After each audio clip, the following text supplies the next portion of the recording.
Sa tingin ko, yung nangyayari sa laban is mabilis talaga si Inoue, so hindi ko masabayan. Ginawa ko talaga lahat para manalo sa laban. I think I did my best to perform in the ring. So ginawa ko lahat, yung training namin, yung sakripisyo ng team, buong team. Tsaka nakasalalay yun yung dalawang belt ko na pinakaayaw-ayaw ko ding bitawan. Pero nangyari yung pwedeng mangyari. Mga kapenyo, tirahin na natin itong may init na issue ngayon. Pasok, intro!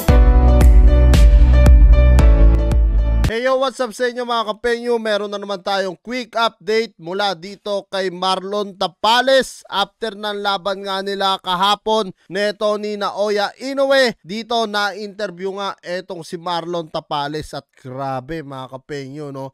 Hindi ako makapaniwala sa muka na inabot neto ni Marlon Tapales. Halos talagang tama nga yung sinasabi ng mga boxing fans na talagang nagulpe ng gusto etong si Marlon Tapales at talagang parang naging ano siya rito, no? Parang naging punching bag siya rito. Sorry sa salita ko ng words pero talagang yun yung nakikita ko dito mga kapenyo, no? Parang ang nangyari rito, Pacquiao versus Brandon Rios, no? Parang ganun yung nangyari rito mga kapenyo, no? Na kung saan talagang grabe ang inabot ni Marlon Tapales kay Naoya Inoue. Samantalang si Naoya Inoue napakalinis po ng muka. Wala po talagang tama, no? Talagang iba po talaga yung footwork, yung bilis ni Naoya Inoue. Aminado naman si Marlon Tapales dun sa bilis ni Naoya Inoue na kung saan hindi nga raw niya maabot-abutan ito, kaya yun yung nangyari. At tara mga kapenyo, panoorin natin etong ang interview kay Marlon Tapales. Inoue, ibang klase, ano bang diferensya nung kanyang suntok sa ibang mga nakalaban mo? Of course, magaling si Naoya Inoue at saka mabilis. Although hindi ko pa nakita yung laban, so grabe halos ano yung mukha niya, bukol-bukol talaga.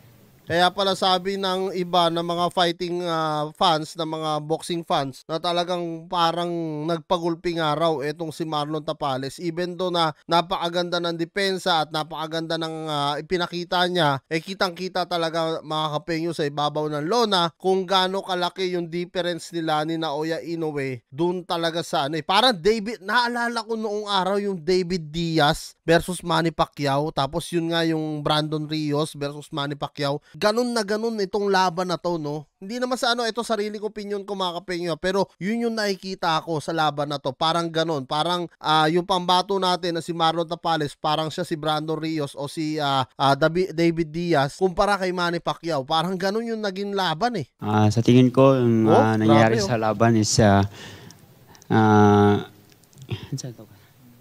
hindi siya gano'ng mabilis talaga si Inoue, so hindi ko masabayan. Yun.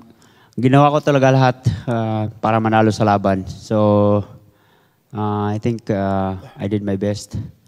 Kitang-kita naman Marlon, no? Kahit hindi mo sabihin bro, kitang-kita namin yung puso mo. Kaya nga sabi ko kahapon, grabe ang tibay ni Marlon Tapales at puso na ipinapakita at dumayo pa ng Japan, no, para makalaban si Naoya Inoue.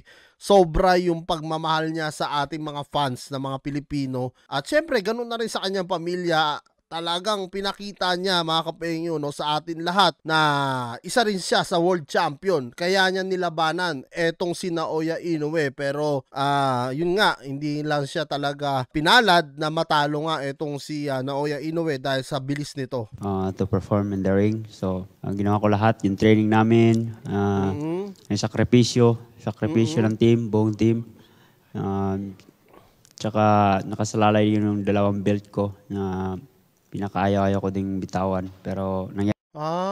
Okay. So, dalawang belt pala, no, neto ni Marlon Tapales ang nakasalalay doon sa laban na yon. Kaya naman talagang sobra rin yung confident, no, ni Marlon Tapales na kakayanin niya etong si Naoya Inoue. Nangyari yung pwedeng mangyari. Kaya, yun.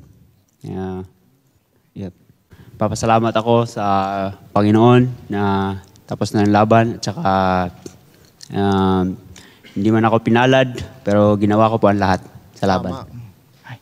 Yun yung pinaka the best mga kapengyo, no, na sinabi dito ni Marlon Tapales. Yung pinaka-importante rito, yung walang nangyari sa kanya at makakasama pa rin niya yung buong pamilya niya ngayon darating na Pasko. At talagang nakakalungkot man isipin na natalo tayo mga kapengyo, pero hindi naman all the time lagi tayong panalo. At naniniwala ako kay Marlon Tapales, ito lang yung pagsubok na nangyari sa kanya at talagang alam ko magbabounce back etong taon to. Hindi man kay Naoya Inoue pero sa ibang mga boxers siguro mga kapengyo, kasi alam naman natin na talagang malayo yung difference nila neto ni Naoya Inoue. At kung kayo ang tatanungin ko mga kapengyo, ano nga masasabi nyo dito sa naging itsura ni Marlon Tapales at sa kanyang pag-amin nga sa bilis ni Naoya Inoue? Comment nyo na lang down below lahat ng mga opinion nyo mga kapengyo at lahat po yan mababasa ko. Maraming salamat mga kapengyo at kita-kits na lang tayo sa sunod kong reaction videos.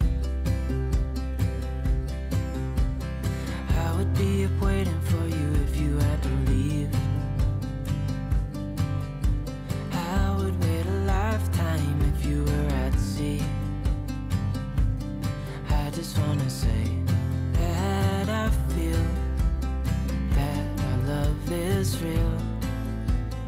Maybe we should hurry up and seal the deal.